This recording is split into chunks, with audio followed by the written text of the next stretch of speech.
Hello guys! Marites Day tayo guys. Ayan. Ngayon, nagpunta ako sa groceries. Bumili ako ng grocery ngayon.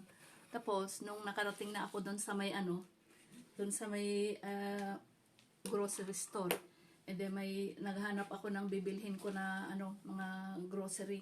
Kailangan namin ng alaga ko. Tapos, may tumabi sa akin na Israeli na religious. Tinitingnan ako na ganyan. O di, yumuko ako. Tapos pumunta ako doon sa kabila. Tapos, doon na naman siya doon sa kabila. Sabi niya sa akin, Shalom. Pero nakayuko siya na ganun. Sabi niya sa akin, Shalom. Sabi ko, Shalom. Di umalis ako. Pumunta ako doon sa may bentahan ng mga karne ng manok. Di pumunta naman doon sa tabi ko. Sabi niya sa akin. Pero nakayuko siya. Sabi niya sa akin, Atiyafa. Ang ibig sabihin ng Atiyafa, ang ganda mo, sabi niya sa akin. Sabi ko, Toda, salamat. And then gumaganon-ganon siya, gumaganyan. Siguro, tinitingnan ko may mga kasama siya. May mga dumating na mga religious na kasi bawal sa kanila makipag-usap sa mga hindi Hudyo. Tapos sabi niya sa akin, may kakilala ka ba na gusto magtrabaho? Sabi ko, wala.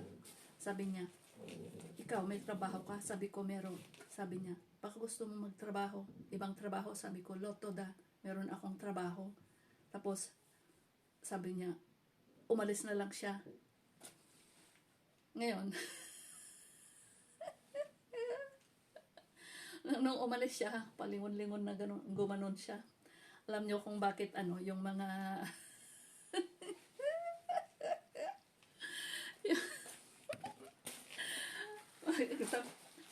pag nag-groceries ako, ito ang gamit ko na marites tayo nga. Ito ang ginagamit ko na shoulder bag yan. Pero pagka pupunta ako ng daycare center doon sa may trabaho namin, ito ang gamit ko na backpack. Ayan. Tuloy natin ang ating marites. Natatawa ako kasi nung umalis siya, ganyan siya. Ayaw niya na ganun. Yung parang patago ba? Patago ang patago yung ganyan. Kasi may mga lahat kasi ng mga client nila doon, customer, karamihan ay mga religious na Israeli. Ayan, habang umaalis siya, nakaganyan sa tinitingnan niya ako. Di napangiti na lang ako. Alam niyo kasi,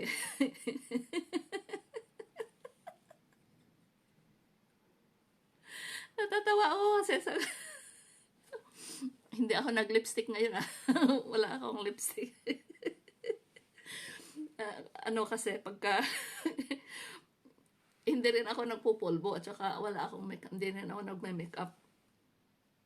Nagli-lipstick lang ako pag pupunta ako ng yun ang hilig ko, lipstick, pag pupunta ako doon sa daycare center o paglalabas ako. Pero nataon na ngayon na hindi ako nag-lipstick ngayon. Ewan ko ba nakita niya kay Lola. May crush yata siya sa akin. Natatawa ako. Tapos alam niya ang mga Israeli kasi bawal sa kanila ang makipag-usap sa mga Goya, ang tawag sa mga non-Jewish. Kaya yun, pag ganyan-ganyan siya, takot siya na may makakita sa kanya na nakikipag-usap sa hindi Hudyo, lalo na sa mga Pilipino kagaya ko. Siguro mga siya, 30 plus. Sabihin na natin 40 and below. Kumbaga parang kalahati ng edad ng lola, no? Alam niyo, minsan nagkakakras naman talaga ang mga marami din naman talaga mga Israeli na nagkakagusto sa mga mga Pinoy. Natatawa lang ako kanina, sabi ko, ano bang nakita niyo sa akin? Ang tanda-tanda ko na. pakunwari naghahanap ng magtatrabaho, sabi niya sa akin. May makilala. After na sinabi niya sa akin, Atiyafa, sabi niya. Yung Atiyafa, ang ibig sabihin sa Tagalog, ang ganda mo, sabi niya. So sabi ko, Toda is a thank you. Ayun. So sabi niya, may kakilala ka na ano, naghahanap ng trabaho. Sabi ko, wala. Law, sabi ko. No. And then sabi niya sa akin, gusto mo ng trabaho? Sabi ko, Law, may trabaho na ako. Tapos sabi niya, baka gusto mo ng bago. Sabi ko, kanino ako magtrabaho? Sabi niya sa akin.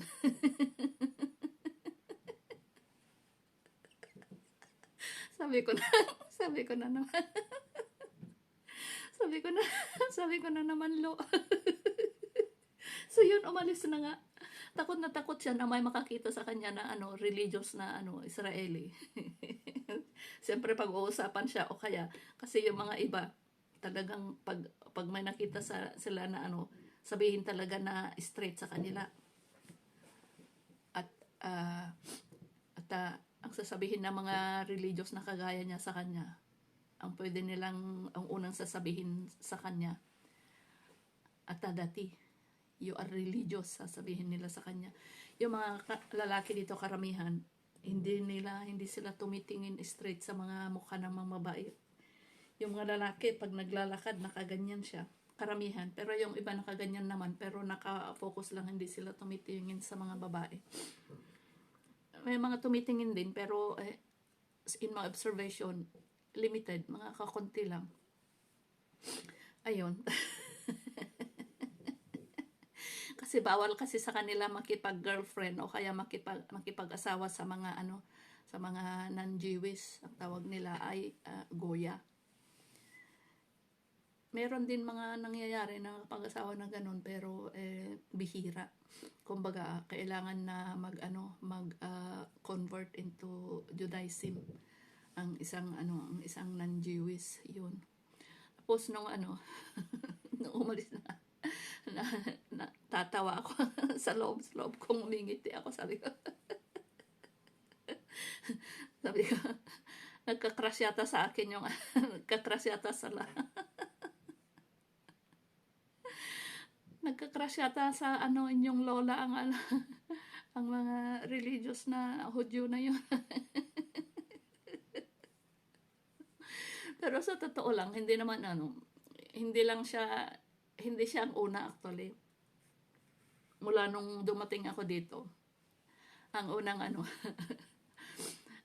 experience ko, ang huling experience ko ito sa mga Israeli na nagkaka-crush kay lola nyo. Nung bagong dating ako dito, mga 42 years old ako noon.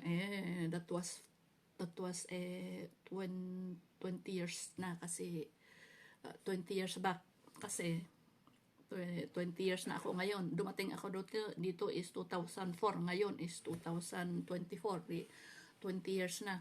Ngayon, nung namatay nung unang alaga ko, that was 2024. Dumating ako sa 24, namatay siya after 3 years. So 24, 25, 26, 27. 2004 pala. Dumating ako dito 2004, namatay yung first ng alaga ko is 2007. Ngayon, di may seating. Di tinabon na namin yung matandang alaga kong na namatay. Tapos may seating na 7 days. Tapos may lalaki na palaging tumitingin sa akin. Pag araw-araw yun. Pupunta ng gabi.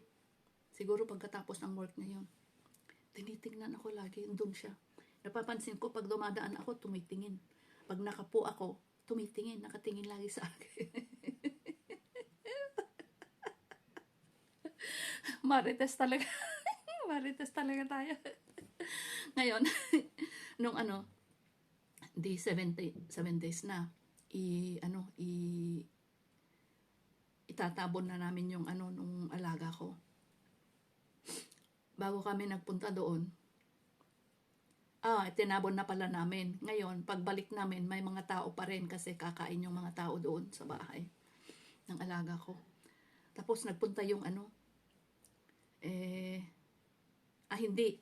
Nagpunta rin yung lalaki na yon. Nakita ko, kinausap niya yung alaga ko.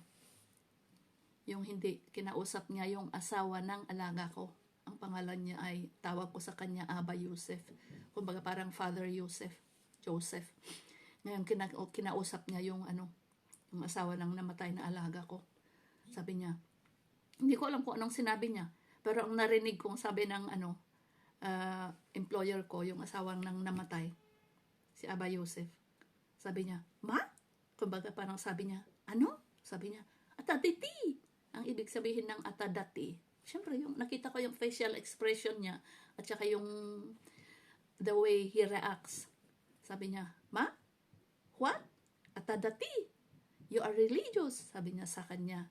Sabi naman, narinig ko naman yung yung Israeli na religious nga. Sabi niya, Asma. Sabi niya, so what? Gusto ko siya, anirotsauta. Gusto ko siya, sabi niya.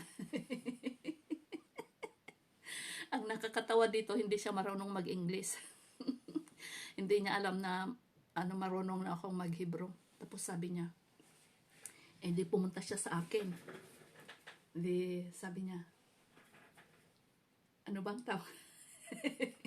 Sabi niya ganyan. Tapos sabi niya ganyan. Ganyan niya, tapos ganyan. Tapos, kumbaga parang action. Action speaks louder than words. Tapos after nun, sabi niya sa akin, ganyan daw. Ganyan daw. Tapos sabi niya ganyan. So, hindi siya nagsasalita, pero yung tinitingnan naman ng alaga ko, sabi niya, tamsyuga, sabi ng alaga ko. Sabi niya, sabi ng yung employer ko, si Aba Yosef, sabi niya, tamsyuga, ibig sabihin, you are crazy. Ngayon, after ng after ng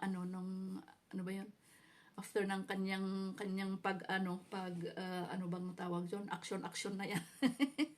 Ang ibig niyang sabihin, mahal daw niya ako at gusto daw niya akong pakasalan. No matter what, kagaya ng sinabi ng ni Aba Yosef, yung employer ko, na you are religious. Higoya. She is a non-Jewish. So sabi niya, Asma, so what? Sabi niya, yun. Tapos nagsalita na siya. Sabi ko, mi na ibrit. Naintindihan ko ang Hebrew, sabi ko sa kanya. So nagsalita na siya, sabi niya, alam mo, sabi niya, isa akong teacher, sabi niya sa akin. Ani more, sa Hebrew, ani more, I am a teacher, sabi niya. Pagka gusto mo ako, pakakasalan kita. Hindi ka na magtatrabaho bilang isang caregiver. Aalagaan na lang kita, sabi niya sa akin. Tawa naman ako ng tawa dahil may asawa ako. Although hindi kami makapalagaan ng aking asawa, iniwan ko talaga siya. We are separated. Siya ang rason kung bakit ako tumakbo dito sa Israel. Tapos sinagot ko siya. Sabi ko sa kanya, law, ang ibig sabihin ng law is no, sabi ko. Aninaswa, ibig sabihin ng aninaswa, I'm married, sabi ko sa kanya. So, ayun, parang nasupalpal siya. Parang ganyan siya. Yumuko siya na umuwi. Mula noon, hindi ko na siya nakita. Marami pang istorya.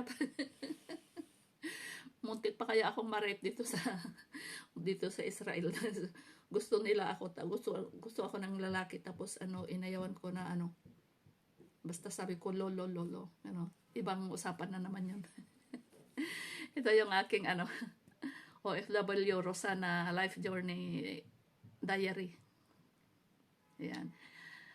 Please follow, like, and comment to my Facebook page. Ang aking YouTube channel is Rosana Life Journey. Please subscribe to my channel. This is Rosana Life Journey. Thank you very much, guys, for watching. Love you all. Ito ang aking unang marites. Thanks for watching, guys.